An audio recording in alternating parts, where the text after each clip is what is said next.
Komisi Pemberantasan Korupsi, KPK, resmi menetapkan Sekretaris Jenderal Partai Demokrasi Indonesia Perjuangan, PDIP, Hasto Kristianto, sebagai tersangka dalam kasus dugaan suap bersama buronan Harun Masiku. Penetapan Hasto sebagai tersangka dilakukan berdasarkan surat perintah penyidikan, Sprindik, bernomor Sprindik 153-0001-12-2024 yang dikeluarkan pada 23 Desember 2024. Sebelum dilanjutkan, jangan lupa like, komen, dan subscribe untuk mendukung program-program kemanusiaan dan untuk perkembangan channel ini.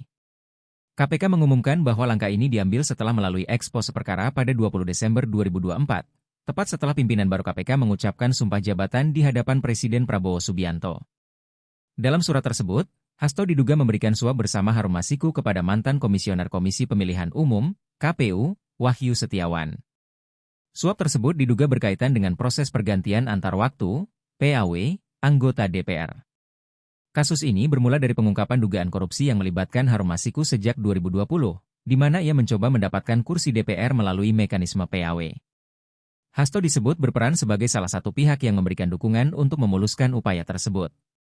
Hingga kini, Harun Masiku masih buron dan menjadi salah satu kasus besar yang terus disorot publik. Juru bicara KPK, Tessa Mahardhika, mengonfirmasi bahwa penetapan tersangka terhadap Hasto adalah langkah yang telah melalui proses panjang. KPK akan segera menyampaikan detail perkara ini secara resmi kepada publik.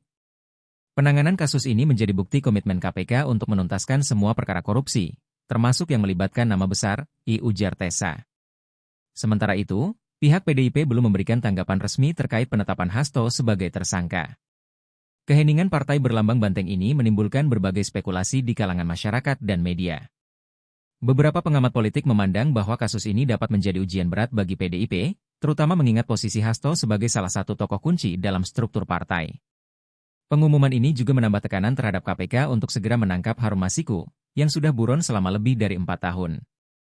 Banyak pihak berharap bahwa pengungkapan kasus ini dapat menjadi pintu masuk untuk menguak dugaan skandal lain yang mungkin melibatkan jaringan yang lebih luas.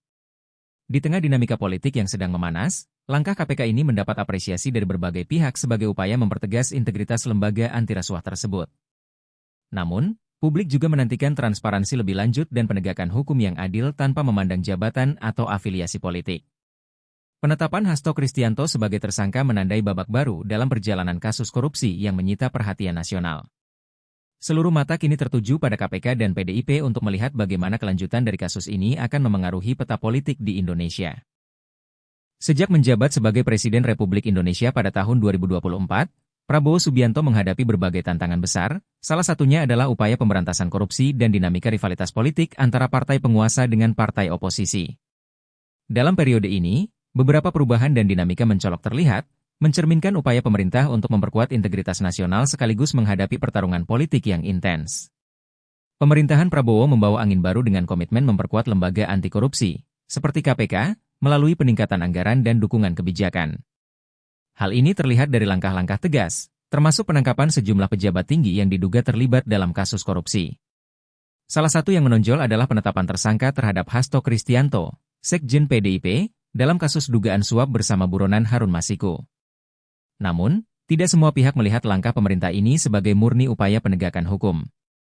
Beberapa kritikus menilai bahwa pemberantasan korupsi kerap disertai kepentingan politik, di mana fokus pada tokoh tertentu lebih mencerminkan rivalitas antar partai dibandingkan dengan murni penegakan hukum. Hal ini semakin diperdebatkan ketika kasus-kasus besar yang melibatkan tokoh-tokoh dari partai pendukung pemerintah cenderung bergerak lambat.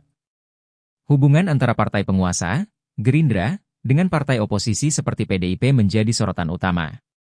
PDIP, yang sebelumnya memimpin pemerintahan, kini berperan sebagai oposisi utama dan kerap memberikan kritik tajam terhadap kebijakan Presiden Prabowo. Sementara itu, Gerindra yang mendominasi parlemen bersama koalisinya, memanfaatkan momentum untuk mengonsolidasikan kekuasaan. Rivalitas ini terlihat dalam berbagai isu nasional, termasuk kebijakan ekonomi, perubahan undang-undang, dan isu lingkungan.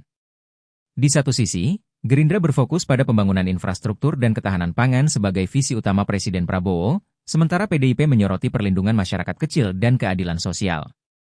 Di tingkat masyarakat, rivalitas ini semakin memperkuat polarisasi politik. Publik terbagi antara pendukung pemerintah yang melihat Prabowo sebagai pemimpin tegas dan oposisi yang menganggap kebijakan pemerintah terlalu dominan terhadap kekuasaan legislatif dan yudikatif. Namun, Pemerintahan Prabowo juga mendapat apresiasi atas upaya mendukung reformasi birokrasi dan mendorong digitalisasi untuk meminimalkan korupsi. Langkah-langkah seperti penerapan teknologi dalam proses administrasi publik diharapkan mampu mengurangi potensi penyalahgunaan wewenang di berbagai level. Di awal era kepemimpinan Prabowo Subianto ditandai oleh perjuangan melawan korupsi yang bercampur dengan dinamika politik yang tajam. Meski upaya pemberantasan korupsi menunjukkan hasil positif, politisasi hukum dan rivalitas antara partai penguasa dan oposisi menjadi